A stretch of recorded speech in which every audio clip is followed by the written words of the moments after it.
자, 제가 하는 대로 좀 잠깐 따라해 주시면 좋겠습니다. 오른손을 좀 들어주시면, 너무 번쩍 드시면 안 되고요. 그냥 앞에다가 살짝만. 그리고 자, 이렇게 제가 질문을 할 거예요. 이 질문에 해당이 되시면 손가락을 하나씩만 접으시면 됩니다. 자, 하나. 첫 번째, 지난주일 설교가 나는 기억나지 않는다.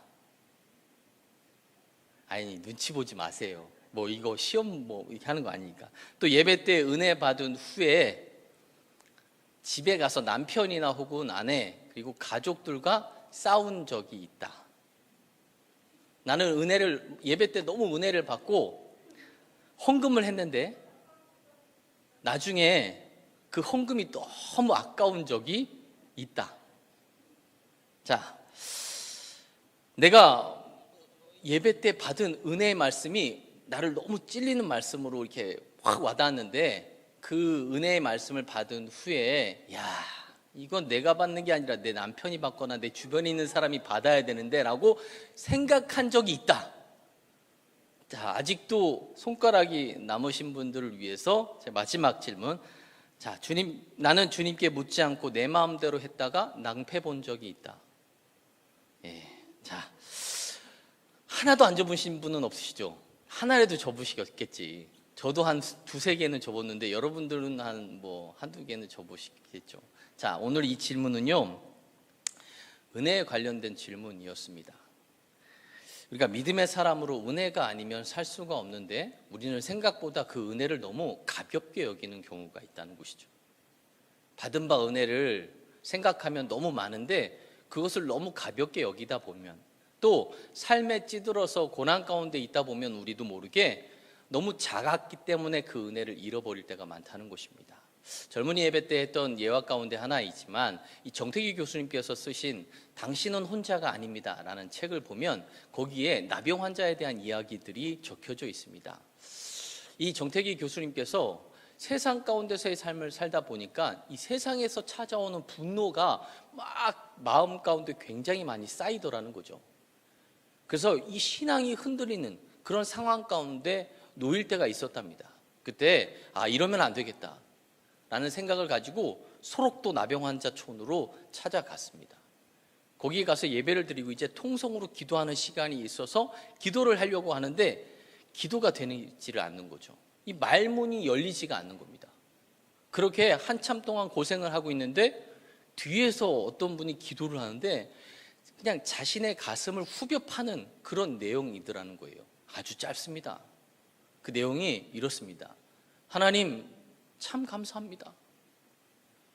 이 은혜를 어떻게 갚을런지요? 이 은혜를 어떻게 갚을런지요? 이걸 계속 반복하면서 기도하는 것입니다. 너무 가슴을 후벼 파서 이렇게 뒤를 돌아서 그분을 보니까 얼굴이 다 문드러져 있더라는 것이죠. 근데 계속해서 하나님 감사합니다. 이 은혜를 어떻게 갚을런지요? 어떻게 갚을런지요? 그래서 예배가 끝난 후에 그 교수님이 그분에게 여쭤봤대요. 도대체 무엇 때문에 이렇게 감사하는 기도를 하십니까? 했더니 그분이 하는 말이 나병에 걸리고 나니까 피부치도 소용없더라는 거예요. 가족도 다 떠나가고 뭐 친구, 친척 다 떠나가더라는 거죠. 그리고 자기가 선택할 수 있는 건 이 소록도밖에 없었다는 겁니다. 그래서 찾아온 이 소록도에 이젠 나 혼자뿐이구나 라고 생각을 했는데 걸어가고 있는 중에 자신과 함께 동행하는 예수님을 발견하게 됐다는 것이죠. 그리고 그분의 만져주심을 통해서 놀랍게 마음이 회복되더라는 것입니다. 그래서 그때부터 늘 기도를 하면 하나님 감사합니다. 이 은혜를 내가 어떻게 갚을런지요? 라는 기도가 그냥 계속해서 나오더라는 것이죠. 여러분들은요, 나병 환자보다 좋은 환경 가운데 있으십니다. 건강 가운데 있으십니다. 너무 작은 것 하나하나 때문에 하나님께서 베풀어 주신 아주 큰 은혜를 잃어버리지 마시고 늘 그 은혜가 무엇인지를 깊이 묵상하면 끊임없이 감사하는 삶을 살아갈 수 있음을 기억하시고 작은 것에도 감사할 수 있는 여러분들이 되시기를 주님의 이름으로 축원합니다. 해마다 새해가 시작되거나 중간에 이제 마음을 굳게 다짐하고 우리는 계획을 세우죠. 어떤 계획이냐면 올해는 반드시 성경을 일독하겠다라고 생각을 하고 성경을 탁 펼쳐서 성경을 읽기 시작하는데 위기가 찾아옵니다. 아, 이거 읽어야 되나 하는 위기. 물론 이게 전체가 다는 아닙니다. 제 생각이라는 것을 다시 한번 이야기합니다. 그게 오늘 본문 창세기 10장의 말씀입니다. 딱 창세기 10장을 딱 들어오면서부터 뭐가 나와요? 이름이 쫙 나옵니다. 노아의 세 자녀, 그 자녀들이 어떤 자녀들을 낳는지.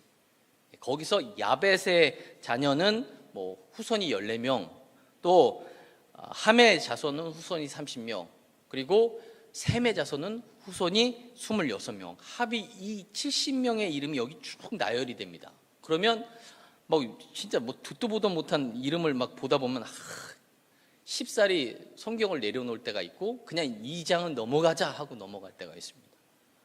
근데 왜 이렇게 질릴 수 있는 이 이름들을 쭉 나열을 했을까라는 거죠. 오늘 왜 이렇게 노아의 족보를 이곳에 나열을 했는지 그 은혜를 우리가 함께 나누고자 합니다. 자, 첫 번째 은혜는 믿음의 사람이 축복의 씨앗이 되는 은혜라는 것입니다. 자, 노아의 족보는요 원래 존재하지 못할 수도 있었습니다. 왜냐하면 하나님께서 하나님께서 창조하신 이 사람들을 보니까 너무 죄를 많이 짓는 거죠. 그래서 창세기 6장 7절의 말씀 보니까 야, 안 되겠다. 사람들을 다 멸절시켜야 되겠다라는 계획을 가졌습니다. 그런 계획을 가졌습니다. 그런 상황 가운데 하나님의 눈에 노아가 싹 들어오는 거죠.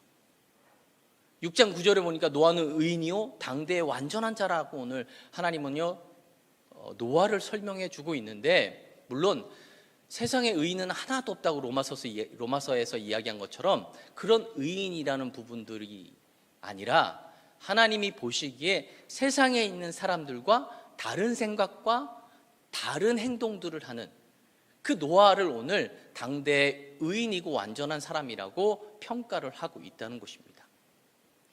자, 그런 노아를 통해서 하나님께서는 그 하나님의 계획들을 바꾸시기로 계획을 변경하고 수정했다라는 것입니다. 자, 무엇보다 홍수가 온다라는 하나님의 말씀에 세상에 있는 모든 사람들은 그 이야기를 믿지 않았습니다. 그러나 노아는 믿었다는 것입니다. 마른 하늘에 홍수가 올 수 있는 상황이 아님에도 불구하고 세상 사람들은 날씨를 보니 너무 좋으니 어디 홍수로 우리가 죽게 생겼냐라고 생각하며 그 말씀을 믿지 않았지만 노아는 믿었다는 것입니다. 마치 콩으로 메주를 쓴다고 하면 다들 믿겠지만 팥으로 메주를 쓴다고 하면 믿으시겠어요? 근데 노아는 믿었다는 것이죠. 왜요? 하나님의 말씀이기 때문에 그렇습니다.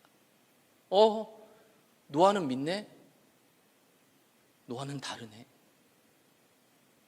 홍수가 온다는 내 말에 노아만은 믿고 그 믿음으로 사네.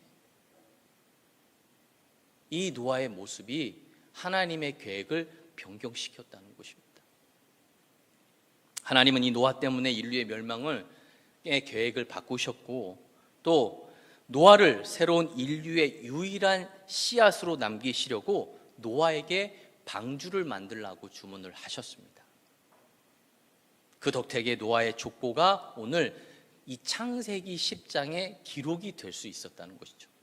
그래서 우리의 족보도 기록이 될 수 있어서 노아에게 참 고맙다는 것입니다. 또 하나는 노아가 참 부럽다는 것입니다.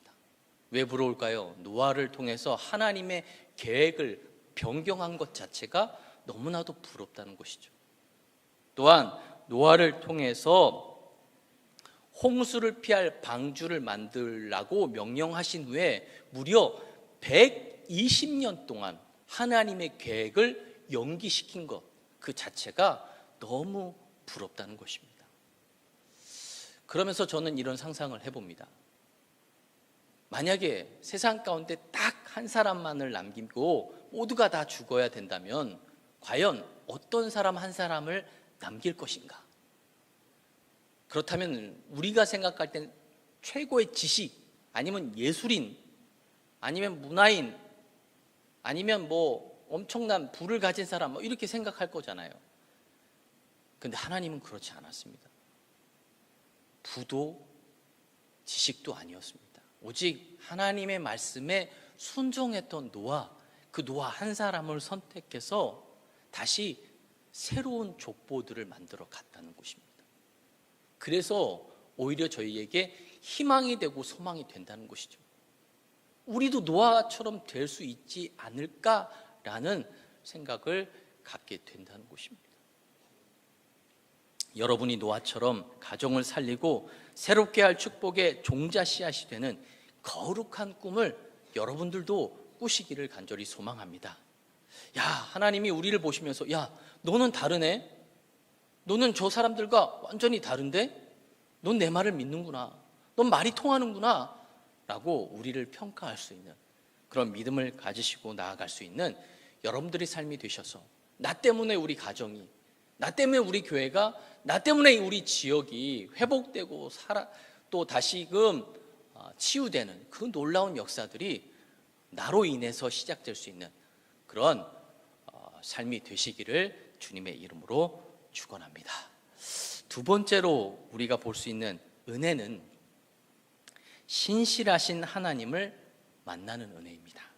자, 노아가 홍수 이후에 350년을 살다가 죽었다라고 성경은 설명을 해주고 있습니다. 그게 창세기 9장 17절 말씀입니다. 자, 그러면 9장 17절이 아니죠. 죄송합니다. 이 노아의 이야기가 9장 17절에서 이제 딱 끝나면 되는데 9장 18절부터 노아의 아들들에 대한 이야기가 쭉 기록이 되어 있습니다. 그런 후에 마지막 9장 29절의 말씀, 그의 나이가 950세가 되어 죽었더라. 그 28절의 말씀, 홍수 후에 노아가 350년을 살았고 라고 얘기하죠. 그러니까 350년을 살다가 죽었는데, 그러면 자, 노아가 350년 동안 살았으면 그 350년 동안에 정말 굉장히 많은 스토리들이 있을 거 아니에요? 얼마나 많은 일들이 그냥 계속해서 일어났겠어요. 그러면 제가 저자라고 한다면 저는 노아의 가장 좋은 점을 좀 쭉 나열한 후에 그렇게 마무리를 하고 싶은데 오늘 성경은 그렇지 않다는 것입니다. 노아가 350년을 살면서 어떻게 살았는지를 18절에서부터 설명을 하시는데 딱 한 가지예요. 포도주를 너무 많이 과하게 마셔서 술이 취해서 잠든 것. 그것도 그냥 잠든 게 아니고 옷을 벌러덩 벗고 수치스럽게 잠든 것. 그걸 자식들이 보고 나중에 노아가 깨어난 후에 자신의 잘못을 이렇게 되짚어 보는 것이 아니라 그냥 함에게 자신의 책임을 전가시키면서 자기 자식을 저주하면서 이렇게 하는 내용들이 오늘 기록이 되어 있단 말이죠. 차라리 17절에서 끝났으면 얼마나 좋겠습니까? 근데 왜 굳이 이 얘기를 저자는 적었고 써서 굳이 우리에게 노아의 흠을 보여주냐라는 것입니다. 저 같으면 그렇게 하지 않았을 텐데 성경은 저와 다르게 노아의 잘못된 부분들에 대해서 오늘 기록을 하고 있다는 것입니다.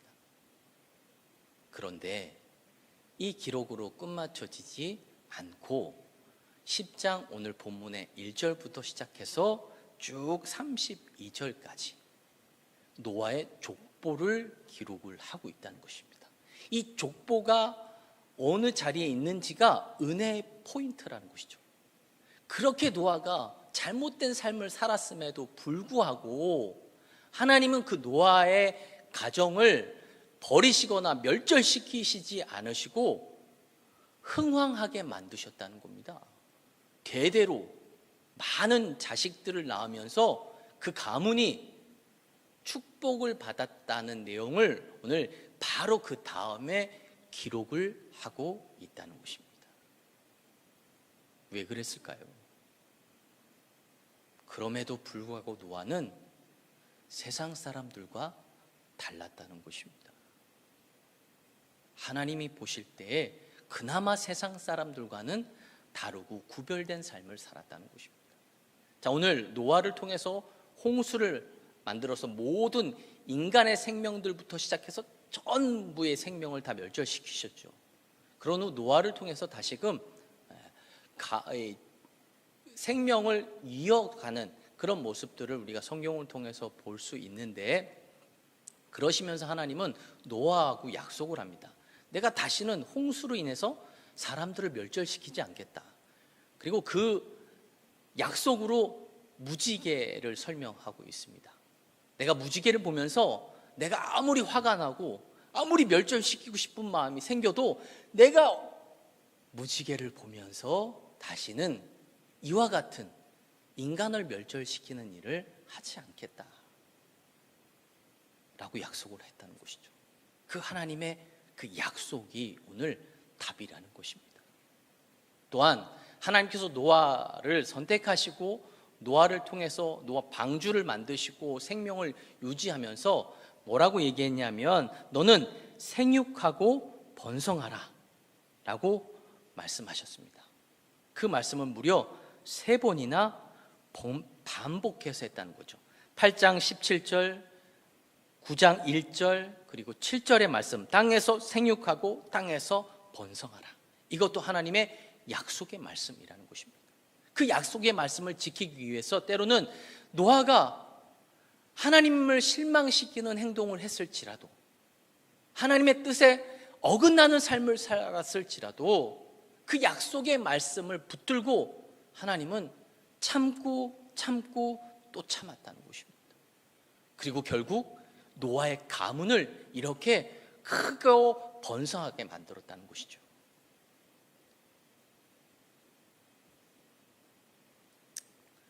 노아와 같이 우리가 하나님의 은혜를 기억하고 세상 사람들과 좀 구별된 삶을 살아간다면, 오늘 하나님께서는 노아하고 약속한 그 약속의 말씀을 온전히 실천하듯이 우리와도 동일하게 약속의 말씀을 그대로 실천해 주신다라는 것입니다. 성경은 우리가 하나님과 어떠한 약속의 말씀들이 있는지 쭉 나열을 하고 있다는 것이죠. 그 약속의 말씀을 붙들고 우리가 나아가면 하나님은 그 약속의 말씀대로 순종하는 우리에게 그 약속의 말씀을 그대로 실천하신다는 것입니다. 그래서 때로는 우리가 삶 가운데 신앙인으로서 어긋난 삶을 살지라도, 좀 벗어나는 삶을 살지라도 그 약속의 말씀을 붙들고 우리가 나아가면 오늘 노아의 가문처럼 우리의 가문을 더욱더 흥왕하고 번성하게 만들어 주신다는 것입니다. 오늘 이와 같은 성경의 약속의 말씀들을 붙잡고 사는 우리들이 되어서 하나님께서 베푸시는 놀라운 은혜를 다시 한번 누리면서 살아갈 수 있는 여러분들의 삶이 되시기를 주님의 이름으로 축원합니다. 이제 말씀을 마무리하면서 말씀을 이야기하려고 합니다. 자, 오늘 10장의 족보 이후에 11장에는 안타까운 내용이 기록이 되어 있죠. 바벨탑 사건이 기록이 되어 있습니다.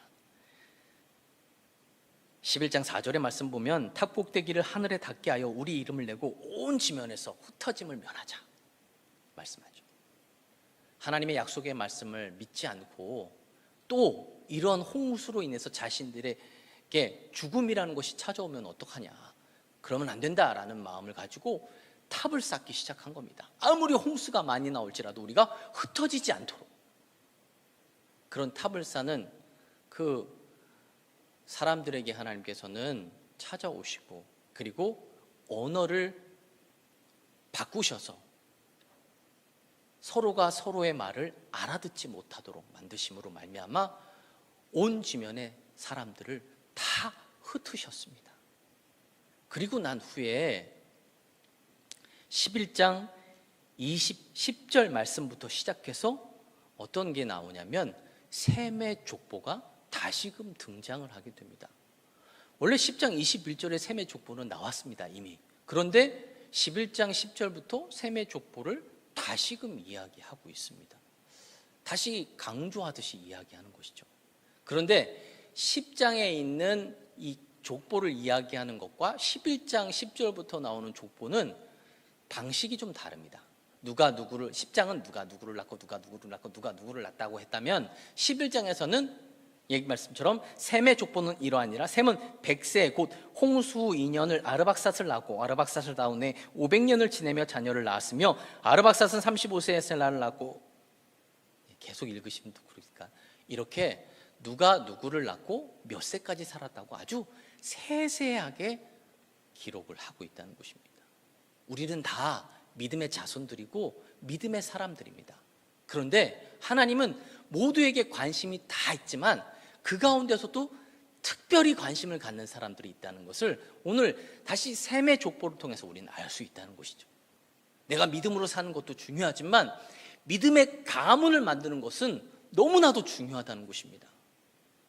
셈 스스로가 믿음의 사람이기도 했지만 그 가문이 믿음의 가문으로 대대로 하나님을 잘 섬기는 가문이었다는 사실이죠. 그래서 하나님은 다시 한번 셈의 족보를 다루고 있습니다. 믿음의 가문이라는 것을 어떻게 알 수 있습니까? 11장 31절의 말씀, 데라가 그 아들 아브람과 하란의 아들인 그의 손자 롯과 그의 며느리 아브람의 아내 사레를 데리고 갈대아인의 우르를 떠나 가나안 땅으로 가고자 하더니, 자, 누가 나오죠? 믿음의 조상 아브라함이 셈의 후손이라는 사실을 우리에게 가르쳐 주기 때문에 특별히 셈의 가문은 정말 믿음의 가문이었다는 사실을 우리가 알 수 있다는 것입니다. 오늘 이 말씀을 통해서 우리가 다시 한번 깨닫게 되는 것은 믿음의 사람들에게는 하나님이 관심을 갖고 있고 끊임없이 관심을 주고 있지만 그 가운데서도 특별히 관심을 갖는 분들이 있다는 사실이죠. 내가 그 특별한 사람이 되어야 된다는 것입니다. 나 한 사람이 믿음을 잘 지키는 것으로는 부족하다는 것입니다. 내 자녀들이 믿음을 잘 지켜야 되고 내 손자 손녀들이 믿음을 잘 지켜야 된다는 것입니다.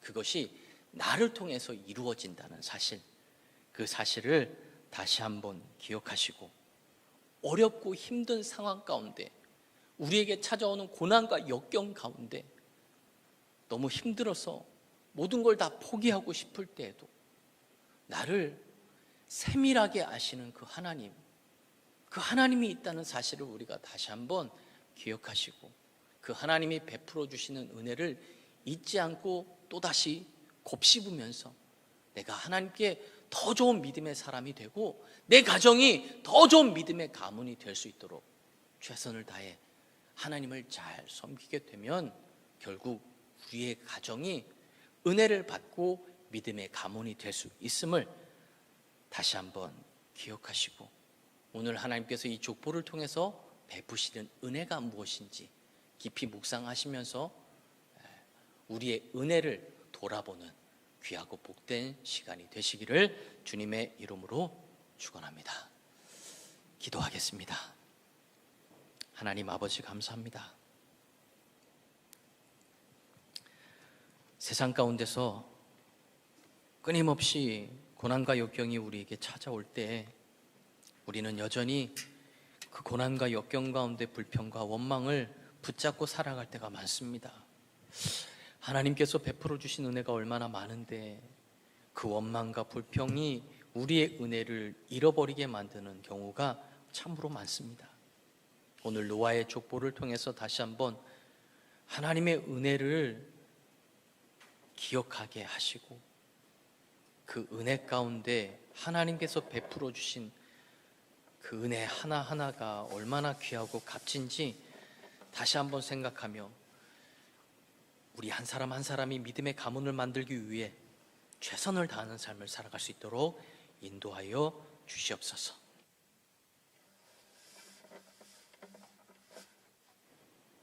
기도드리옵나이다.